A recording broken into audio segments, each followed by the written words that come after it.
So my goal in this talk is to, as Johnny said, review the history of behavior genetics and recent progress in the field.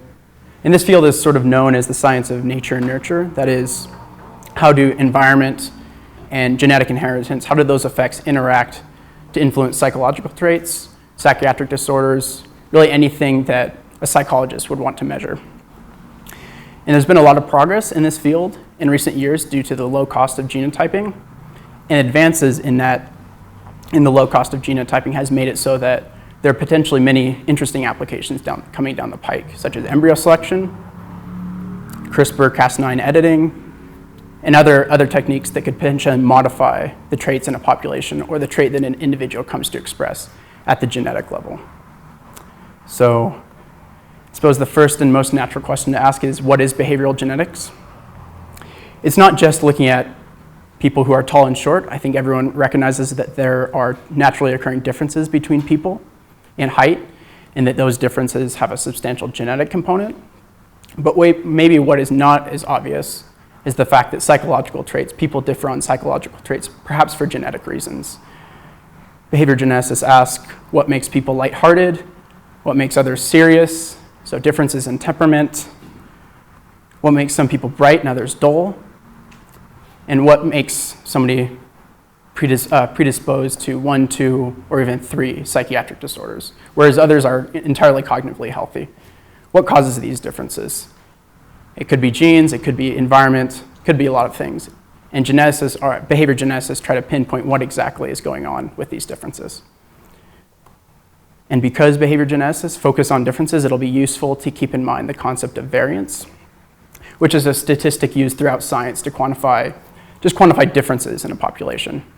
So that in the most simple sense, the variance is computed by taking the difference between each individual score on a distribution. In this case, we have a normal distribution, taking the difference between each person's score and that difference from the mean, squaring that difference, summing up all those differences, and dividing by the total number of people in the population. So if this distribution were stretched out such that there were more people at the high end, maybe high IQ people, more people at the low end, low IQ people, or maybe tall and short people, then the variance would increase. If the distribution were shrunk such that more people are exactly at the median or the mean, then the variance would decrease. So in that sense, the variance quantifies differences in a population. And this is exactly what behavior geneticists try to partition the variance into genetic and environmental components using twin studies, biometry, a variety of techniques that I'll talk about. And probably the first attempts at undertaking this partitioning exercise were carried out by what were called in those days the English biometricians, of which Francis Galton, the Victorian polymath, was probably the most eminent. And biometry, in a nutshell, attempts to explain the reasons for familial resemblance as a result of genetic differences between people. So exploiting familial resemblance to infer the degree to which genes are responsible for variation in a trait. And the trait that Galton studied was height, most obviously. It's an easy trait to measure, even then when data was not as easily available. And he gathered data from the heights of children and the average heights of their parents, such that when he plotted those heights, the heights of their children, or I should say the deviation from the mean of the children of the offspring generation, those heights were less extreme than those of their parents. And Galton dubbed this the regression to mediocrity, which maybe sounds a bit rude now, but now we know it as regression to the mean. And this is sort of a kind of fundamental law of heredity, in that the degree of regression tells you something about how genetic a trait is. To what degree genetic differences explain trait differences, in this case for height. And a modern statistician might model Galton's data with the following equation. It's not terribly important that one understands how this equation is derived or how the parameters in the model are estimated in practice, but what is important about this way of viewing Galton's data is that it relates parental deviations from the parental mean in the red box there to the deviations in the children's height from the children's mean with some coefficient beta, labeled beta OP for offspring parent. And the value of this beta determines exactly, this is the estimate of genetic influence. So if beta is 1 on average, parents and children are exactly similar for height. If beta is 0, then there's no similarity.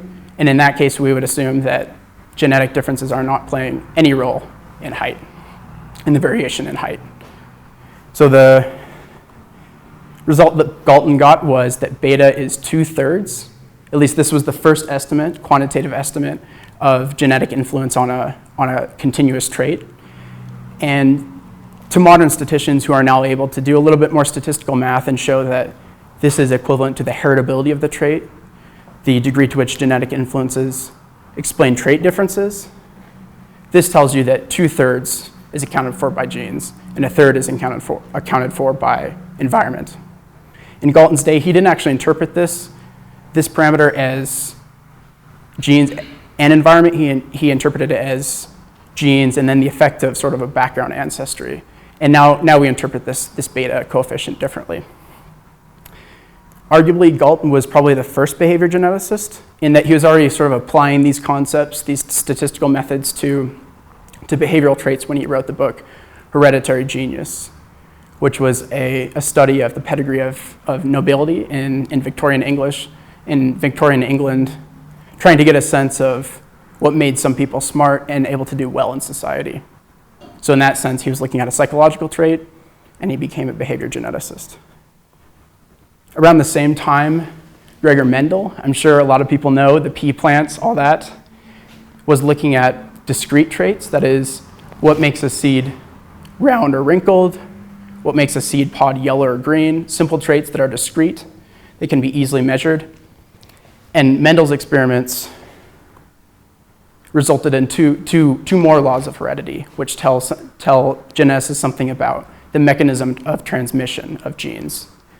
So the first law is that an individual possesses a pair of genes out of sight.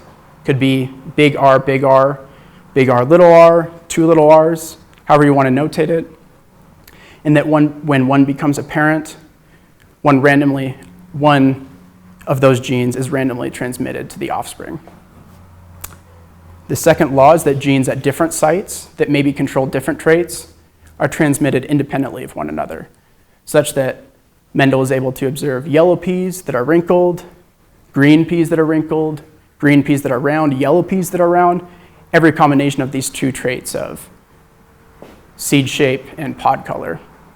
And this is because the genes that are controlling these traits are transmitting independently at different sites, which was a fundamental insight at the time, because nobody really had an idea of how exactly genetic influences are transmitted from one generation to another.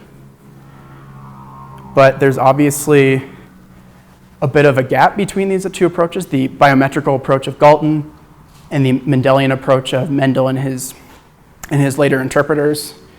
Biometry, on the one hand, looks at continuous variation, traits like height, where somebody can be tall, short, anything in between, whereas Mendel was looking at discrete traits like pod color. And biometry didn't suggest that there was some mechanism of transmission. It could only provide broad estimates of the role of genes in these traits, whereas Mendel's paradigm could. It could say, there's a particle that's being transmitted, it's being transmitted independently, and that's how genetics works. So these two paradigms were at loggerheads for quite a while in the genetics community early on, until 1918 when the statistician Ronald Fisher published what's now a legendary paper. Most geneticists read it at one point or another, or at least try to read it. It's a very difficult paper to read. And his insight was that if many genes of small effect contributed to a trait, then Galton's paradigm of looking at continuous variation was consistent with the Mendelian paradigm, that those genes would be transmitted independently and at random. To get a sense of why this might be the case, consider an analogy. Consider that the roll of a dice is exactly like rolling a gene, and that gene controls the trait in question. when one rolls only one die, the outcome doesn't result in anything that looks like a normal distribution. It's just flat. You can either get a 1, 3, or a 6 with equal probability. Not a normal distribution, but when one adds a second gene, a second dice, to the outcome, say one rolls a 2 with only small frequency, a 12 with limited frequency, and most of the rolls give 6 or 7 or 8, then the distribution starts to look a bit more normal, starts to look a bit more like the traits that Galton was analyzing.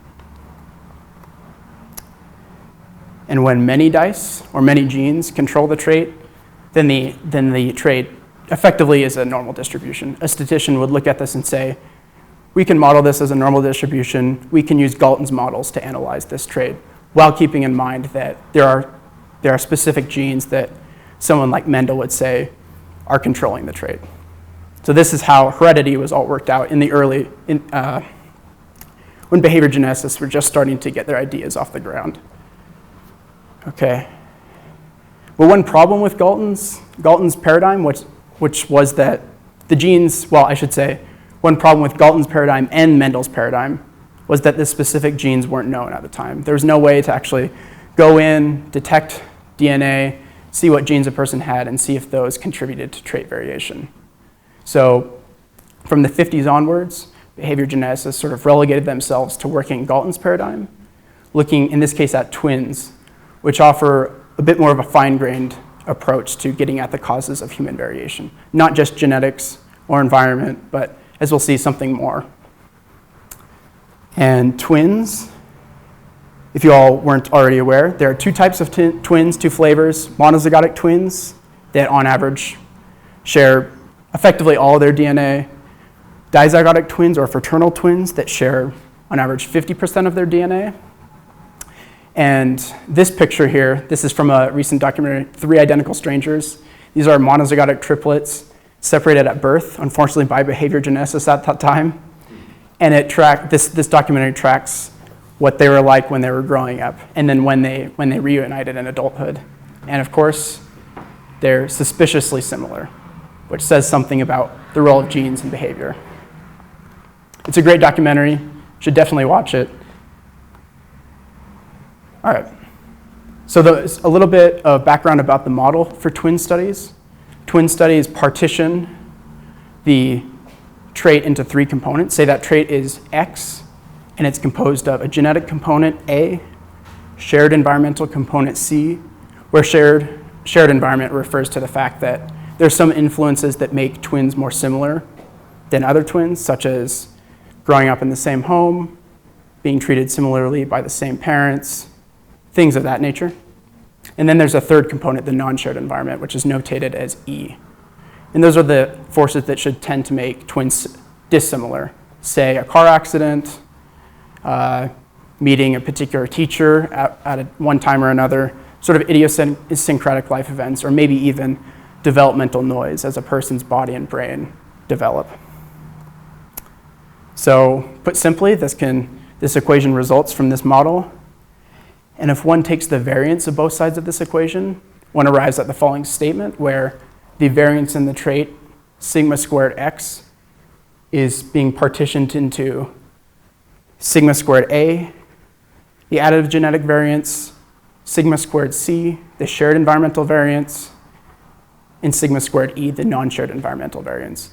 These are the components that create differences between people according to this model. If one goes a step further and divides by both sides of this equation with the phenotypic variance, the equation looks something like this, where 1 equals h squared plus c squared plus e squared, where the parameters of interest are now interpreted as proportions of variance explained. To what degree do genes, the shared environment, and the non-shared environment contribute to the trait variation, to variation in the trait? And heritability, h squared, that's for genetic factors, c squared for shared environmental factors, and e squared for the non-shared environment. These are the parameters that behavior geneticists report in a twin study. And the reason they use twins is because the similarities between monozygotic twins and dizygotic twins will be functions of these parameters. So in the monozygotic twin case, the correlation between those twins will be the result of sharing 100% of their genes. What's the effect of that? It's the effect of H squared, the effect of genes, plus the effect of growing up in the same home, the shared environmental influences. And then the dizygotic correlation is just 1/2 H squared. They share on average half their genes, plus C squared, the effect of the shared environment. So one can take 2 times the difference between the twin correlations to get an estimate of H squared. And this is how, more or less, how it's done in practice. Behavior geneticists will collect samples of twins, compute the correlations, and then get an estimate of H squared, and with a little bit more algebra, C squared and E squared. This is how it's done in practice. Now, it has not been easy for behavior geneticists to collect data on twins. I'm told that the early behavior geneticists at the University of Minnesota, the first twin researchers, some of them actually had to drive to the house of the individual twins, get to know the twin, write down the data, collect the data, go back to the university, put it in a database. It was a long, drawn-out process in the early days. But now the data collection process has been automated, and there are now about 15 million twins available to behavior geneticists to study. And that has led to sort of 3 consistent findings in the field, what have been called the 3 laws of behavior genetics. The first law is that all human behavioral traits are heritable. That is, H squared for every trait is above 0, effectively above 0. And that more or less the average is about 50%. Genes explain about 50% of variation in a trait. The second law is that the effect of being raised in the same home, the shared environmental effects, are smaller than the effect of genes in general, so that H squared is generally larger than C squared. Although it should be noted that this differs by trait. So this figure is from a meta-analysis of 50 years of twin studies, so a collation of all the twin studies that have been conducted. And the purple bars corresponding to the heritability are in general much larger than the green bars corresponding to the shared environment. But it differs by trait, such that for neurobiological disorders, H squared is much larger than C squared, whereas for social values, the 2 parameters are about the same, which kind of makes sense because social values should be more mediated by the environment, by social circumstance, whereas neurological disorders maybe not so much. Psychiatric disorders not so much.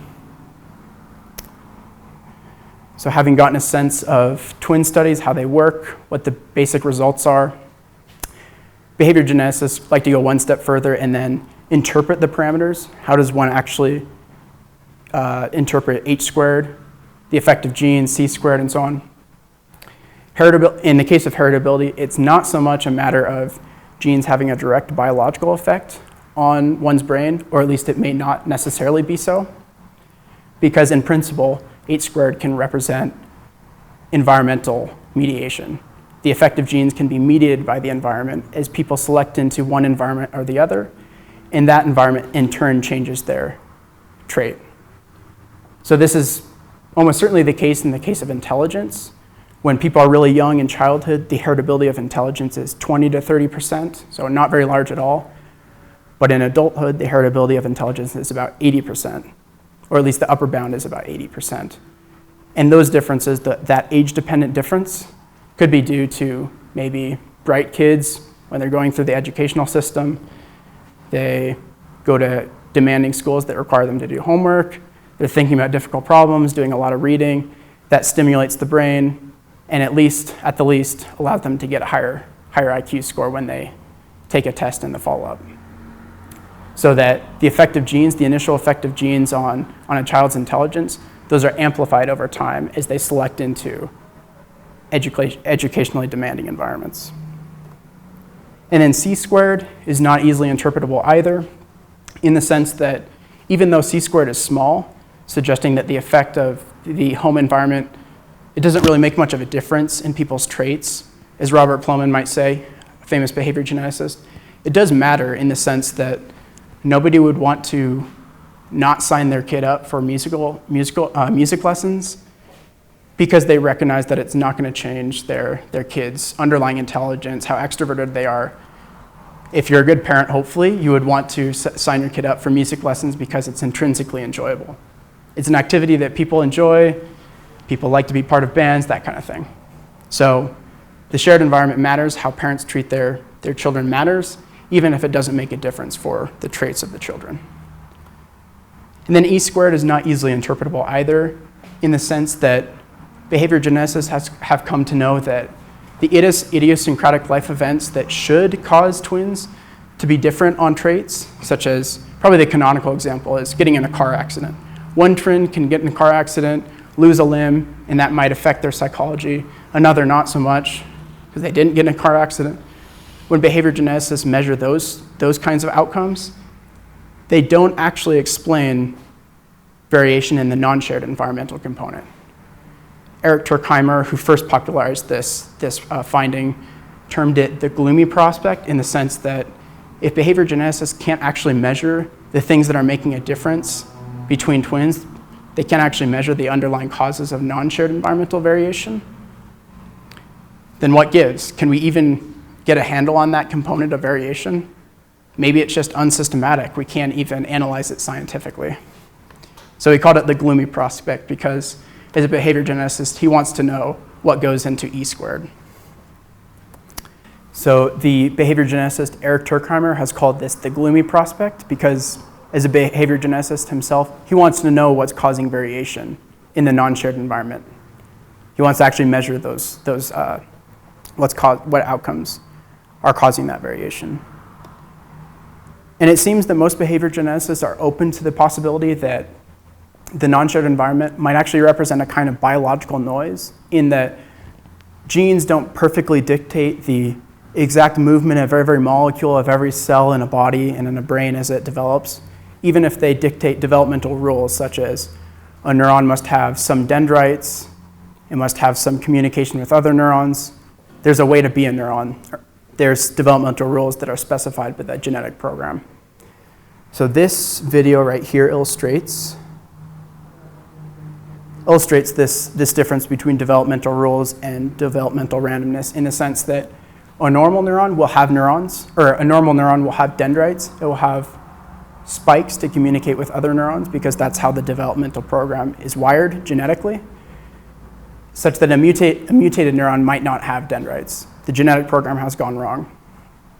But that doesn't preclude the possibility that a spike might end up here, over there, because there's some amount of randomness. And it could be that this randomness feeds up through the biological system, such that maybe differences in how neurons are wired locally causes someone to be more intelligent, a little bit more outgoing, those kinds of things. Biological noise. So that there might be some amount of biological noise in the system that is causing non-shared environmental variation that can't be detected with gross measures of, did you get in a car accident? So now, having learned a little bit about twin studies, how to interpret H squared, C squared, E squared, I'm curious what people think of what might be the heritability for different traits. So what is the heritability in your mind of schizophrenia, height, bipolar disorder, sexual orientation, adult intelligence? How much do you think genes contribute to these traits? Like, what's your non-expert estimate? It turns out that when behavior geneticists run surveys of this kind, they ask people what's the heritability of trait X.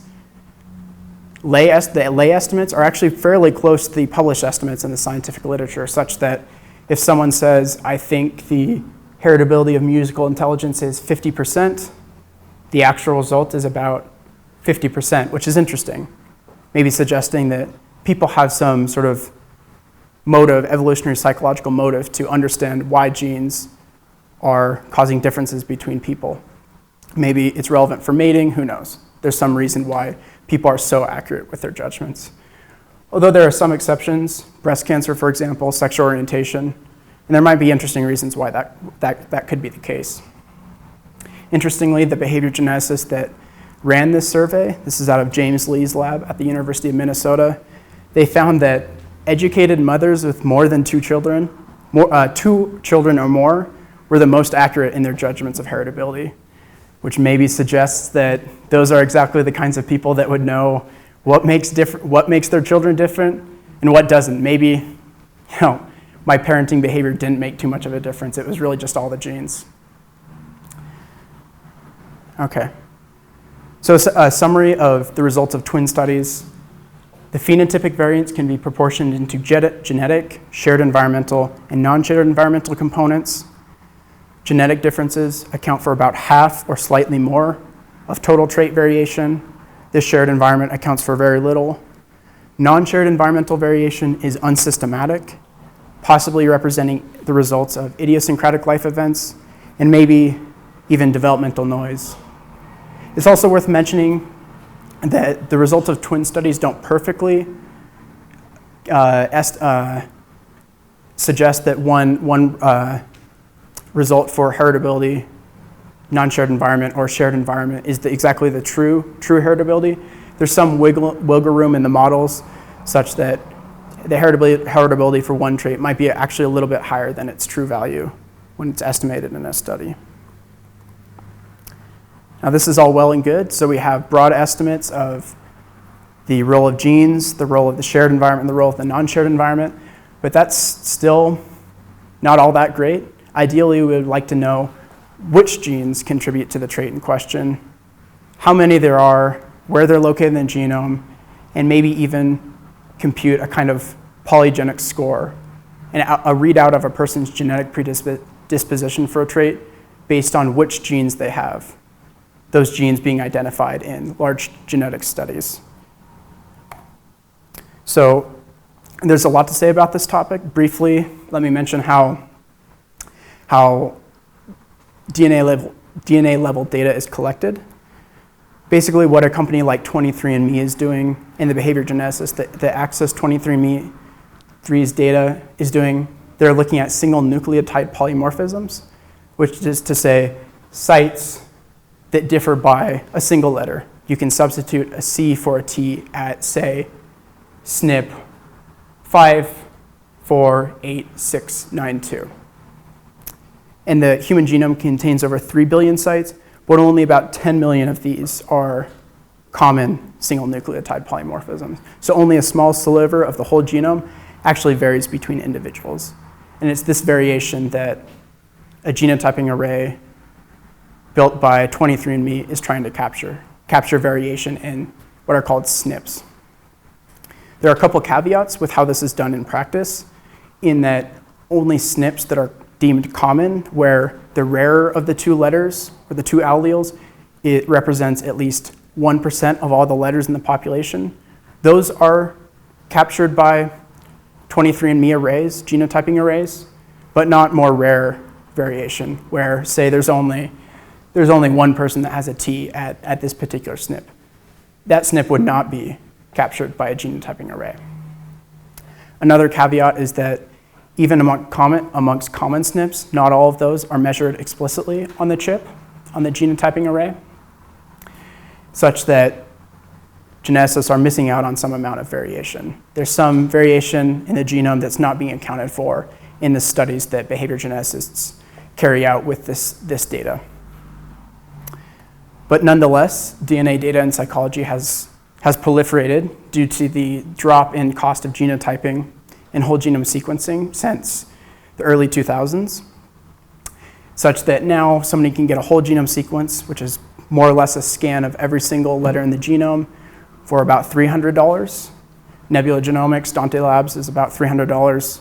And then array-based genotypes that measure SNPs, as I mentioned before, those can go for as little as $40 to $80 in bulk. And then if you go online and just look at 23andMe's services, you'll see that, yeah, it's about $100. You might even get a Christmas sale. Get 30% off. Okay. So once large genetic biobanks are created with this kind of data, what do, in this case, behavior geneticists do with the data? How do they analyze it? Well, in effect, what they do is they conduct Genome-Wide Association Studies, GWAS, which test on a SNP by SNP basis associations between the phenotype, say years of education, schizophrenia, anything a behavior geneticist might want to measure, and each SNP that's measured on the genotyping array or imputed through other means. This figure here is called a Manhattan plot, where each peak represents the result of a SNP test, the association test between a SNP and a phenotype. And this particular Manhattan plot comes from the educational attainment GWAS, the third GWAS in the educational attainment series. And this was a study of 1.1 million individuals, which gives a sense of how much data is available for geneticists to work with. And here, the geneticists found 1,271 independently associated SNPs. That is, SNPs that crossed some threshold of statistical significance, which is dictated by the number of tests that are run across the whole genome. And this allows behavior geneticists to actually pinpoint what genes are contributing to heritable variation, the H-squared that's estimated from twin studies. And from there, something potentially revolutionary happens, which is the computing of polygenic scores. Polygenic scores are simply, as I said before, a readout of a person's genetic predisposition for a trait. And in the most simple method, they're computed as the number of effect alleles, the allele that actually statistically we would say is having effect on the trait, the number of alleles at a site multiplied by the effect of that allele as measured in a GWAS. So it's the sum of the number of alleles weighted by the effect size. That's a person's polygenic score for a trait. In the GWAS that I showed earlier, the educational attainment GWAS, the researchers computed polygenic scores out of sample, that is, in two other samples that didn't have the same participants in the original sample. And they wanted to see, can the polygenic score actually predict how far people go in school? That is, how many years of education do they report receiving as adults? And I think the results are fairly shocking in that people in the lowest quintile of the polygenic score, people in the lowest 20% of all polygenic scores in the sample, the mean prevalence of college completion was about 10%, so fairly low. Whereas for people in the highest quintile, the top 20%, the prevalence was about 50%, much higher, which suggests that the polygenic score is predicting differences between people. You can stratify people, at least in some degree, with only data, DNA-level data. And interestingly, if one wanted to increase predictive accuracy for, in this case, educational attainment, would one want household income or marital status? No, one would actually want DNA. They would want the educational attainment polygenic score. That increases the predictive accuracy, in this case, above and beyond sort of standard social science measures. And indeed, some of the other predictors, father's education, mother's education, that is, if you know the education level of the parents, how well can you predict the education level of the children? Those are, in a sense, genetic predictors as well, because if the mother is highly educated, it's probably because she has genes that predisposed her to go further in school, and those genes are being transmitted to the child. So that when you know mother went to college, four-year college, it's probably because there's four-year college genes, we would say, circulating in the family.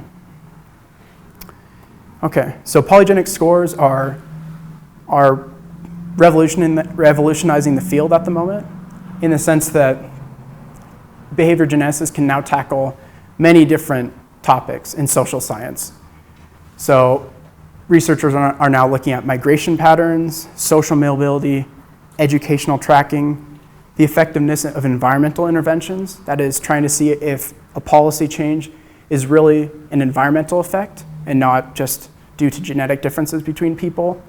Also looking at mating patterns and fertility patterns, who mates with whom, who has kids with whom.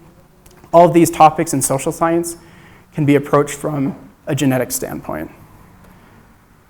And I'll highlight two studies from the social science genomics literature. The first is one that looks at migration patterns. This is from Abdul Abdulali's lab in the Netherlands. This is their 2019 paper. And in this paper, they looked at regional educational attainment polygenic scores and found that when you look at the map of the UK, the regions in the UK that are designated as coal mining are the ones with the lowest educational attainment polygenic score, suggesting that maybe there's less genetic propensity in those regions for going further in school. And that also suggested to the authors that maybe a reason for these regional differences in the polygenic score is due to migration out of coal mining regions and into more wealthy, well-educated areas such as, for example, London.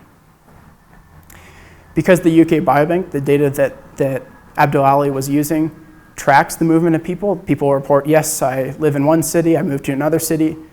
They could actually sort of test these hypotheses, and they found that the people who left coal mining regions, that previously lived in a coal mining region and then left, those were people that on average had higher educational attainment polygenic scores, which is interesting in that it sheds light on sort of an old social science topic, why do people move, from a genetic angle, just using DNA data and people's reports of where they're moving to and from. All right, and this second example is from Paige Hardin's group out of the University of Texas at Austin. And here they examined educational tracking in high school level math. By educational tracking, I broadly refer to which courses students are assigned when they enter high school and how far they persist in math courses when they get closer to graduation. What Hardin's group found was, again, that the educational attainment polygenic score differentiated students such that students that were at the lowest percentiles of their score didn't enter advanced classes in high school with very much frequency, only about 10%, whereas those in the highest percentiles of the polygenic score had about a 50 or 40% chance of entering into those advanced math classes when they entered high school. And likewise, with regards to continuing in math, that is how many steps in math after grade 9 the students took, the polygenic score was again able to differentiate students.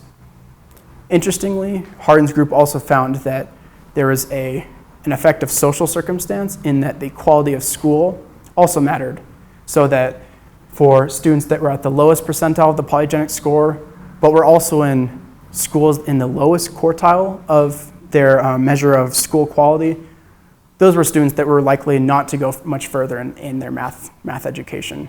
Whereas students that were in higher SES schools, in the top quartile, were more likely to go further in math, take another course or two in math as they proceeded to graduation. The authors interpret this as a kind of leaky pipeline, suggesting that both genetic differences between people and social circumstance combine to explain why some people don't go very far in math and others do. In this way, it's useful to consider studies that find that estimate a dual role for genetic inheritance and social circumstance, because with a polygenic score, ideally one is able to separate the two so that there's not a confounding effect between genetic differences and environmental effects that might be co-occurring. This last example is from Daniel Belsky that looked at educational attainment more broadly. That is, who is able to increase in socioeconomic status on the basis of their educational attainment. And in four samples, they stratified their sample by low, middle, and high SES, corresponding to the first, middle, and third quartiles of SES. And they found that within each category of class, having a higher educational attainment polygenic score increased the probability that one would increase in socioeconomic status above and beyond someone's socioeconomic status of birth. There are reasons to think that the results probably aren't as striking as is demonstrated in this figure, but the results are consistent in showing that educational attainment polygenic scores, genetic predispositions for going further in school, are those that also contribute to social mobility, that explain why some people rise in class and some people fail to. So a brief brief overview of GWAS. GWAS are successfully detecting SNP phenotype associations across the genome due to large sample sizes, the low cost of genotyping, and also proper statistical methodology that was not accounted for in early studies, in early genetic studies. Polygenic scores aim to measure an individual's genetic predisposition with respect to some trait of interest. I focused on educational attainment because that's where the largest GWASs are happening in behavior genetics. But in principle, many other traits can also be subjected to the same analysis. In fact, it will probably be the case that in 2025, the IQ GWAS will be over 1 million individuals. Height GWAS are already in the range of 5 million individuals. And eventually, the polygenic score will explain the full heritability that's estimated from twin studies. And finally, polygenic scores are becoming increasingly predictive for exactly this reason, and are able to track sociological phenomenon, such as social mobility, migration patterns, what have you. Everything that occurs in society potentially has a genetic element. Okay.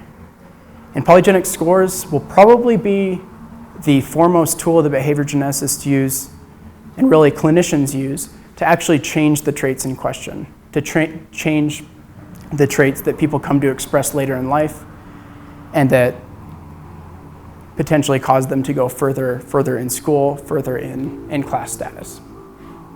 And this is done with the integration of in vitro fertilization, that is, techniques that are used to biopsy eggs, select between embryos when those eggs are fertilized, and then implant an embryo in the effort that a couple will have a child.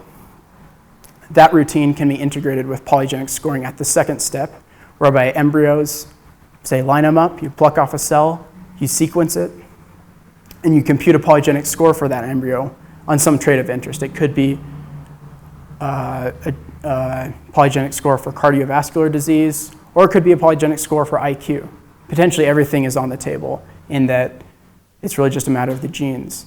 What genes are in that embryo, and what trait is that person, if implanted, likely to express. This procedure is known as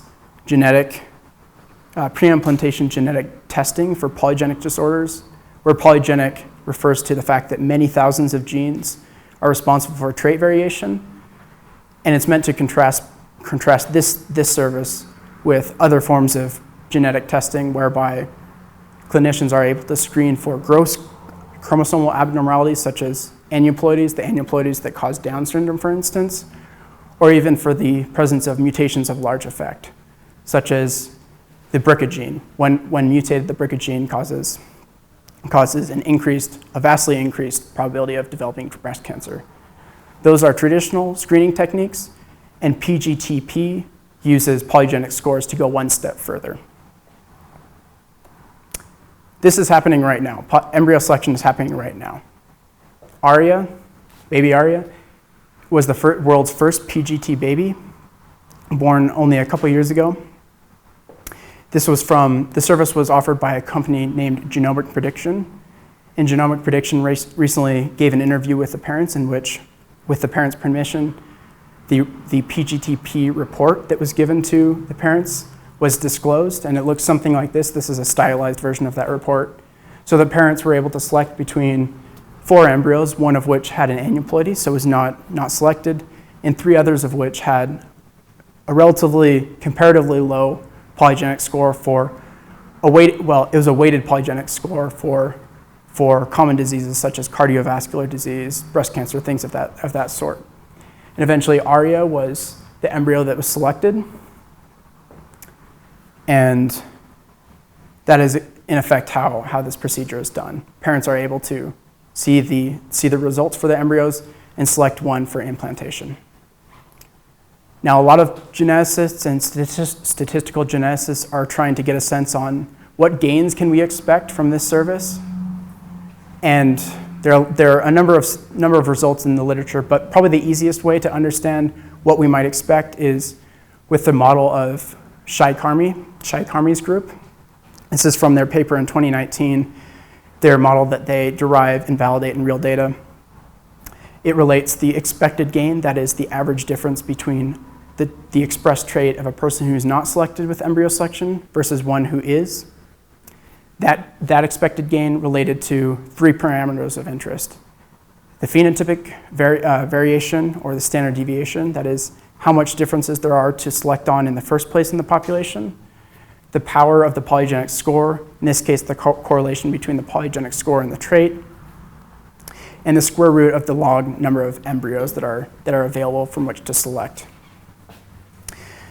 Carmey's group find that with reasonable numbers, say n equals 10, that's about roughly how many embryos are available for testing in an IVF routine, and reasonable estimates for the variance explained by a polygenic score, that at present, the expected gain isn't all that much, so only a couple centimeters in height, say three IQ points. But once one extrapolates a little bit, and one says, okay, well, the polygenic score is rapidly increasing in its predictive validity, it will likely, for some reasons that have recently come out in the literature, will probably meet the twin heritability of 50-60%. Once we get that, and potentially once the number of embryos from which parents have to select increases, maybe as women become more cognizant of the fact that they should freeze their eggs ahead of time, and they have more eggs to potentially implant. As those parameters of interest rise, the expected gain rises to reasonable degrees as well, such that the IQ gain from embryo selection, if one uses the full heritability of the trait, is more or less a half a standard deviation, which in psychology would be considered a large effect. And for a trait such as intelligence would be socially very, very noticeable. There would be a noticeable difference between people who haven't selected embryos in this way and people who have. And on repeated how do I want to say this? Iterated embryos? Not that, but just on multiple generations, like within. Yeah. We can go back and start that sentence over. Yeah. How do I want to say this? Keep the slide. Yeah. After many generations. Yeah, and potentially after many generations of availing themselves of this technology, people who have selected will be substantially different in the trait of interest, in this case intelligence, from people who haven't selected. So then that raises the question of how do we think about those differences that might arise? There are a lot of philosophical issues that are on the table with a technology such as embryo selection. I'll only provide a couple points in the direction of philosophical issues. And the first that I want to talk about is the adoption curve. One might say the adoption curve of embryo selection. Because although embryo selection is not intrinsically expensive, above and beyond the cost of IVF, it only costs a couple thousand dollars. The first users will likely be affluent, well-educated, people who are in the know with respect to genetic technologies, and that will exacerbate inequalities between people who have and the have-nots, and maybe genetic castes might emerge.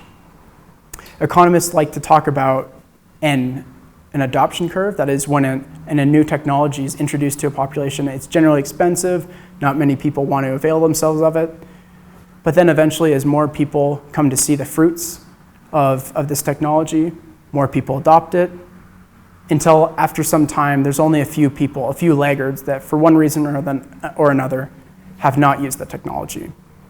The question in this case is, what does the adoption curve look like for in vitro fertilization, or PGTP?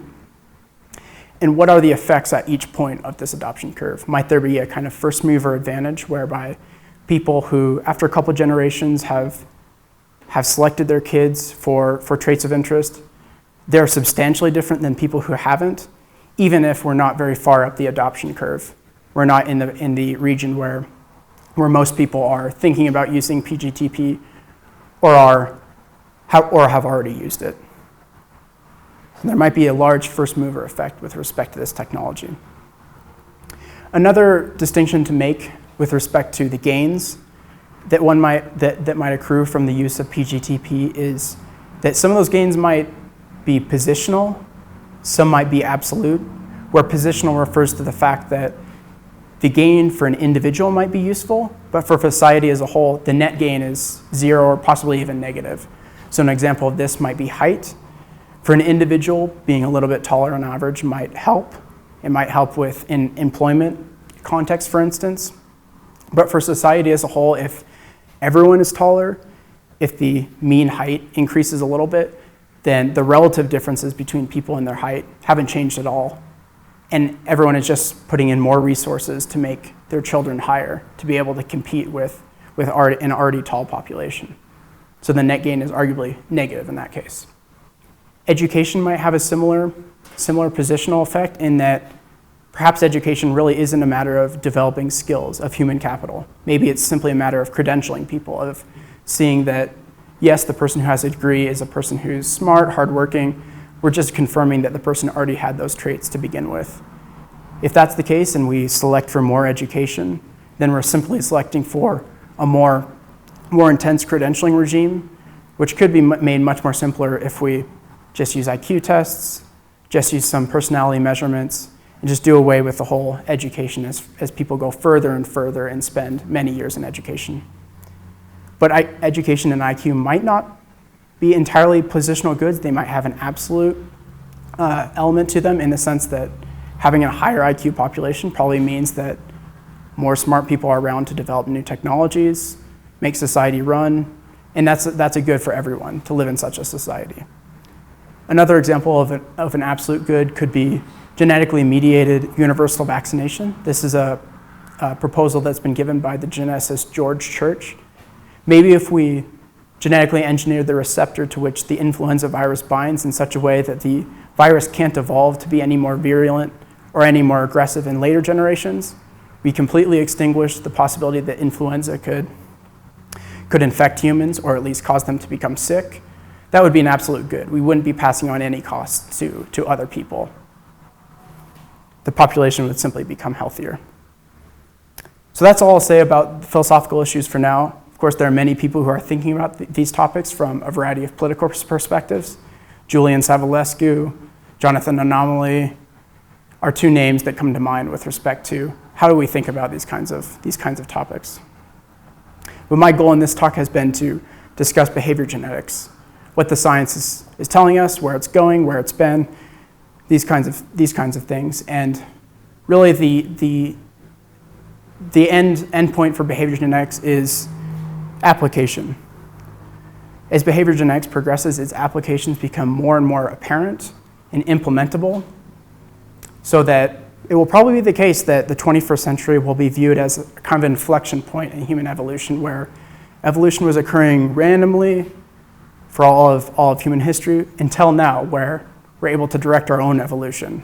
Embryo select, potentially use CRISPR-Cas9 editing, so that we can change the traits in the population on the basis of knowledge that's been hard-won from people from the origins with people like Galton and Mendel, up through twin studies in the 1950s and onwards, and now in modern era with Genome-Wide Association Studies and polygenic scoring.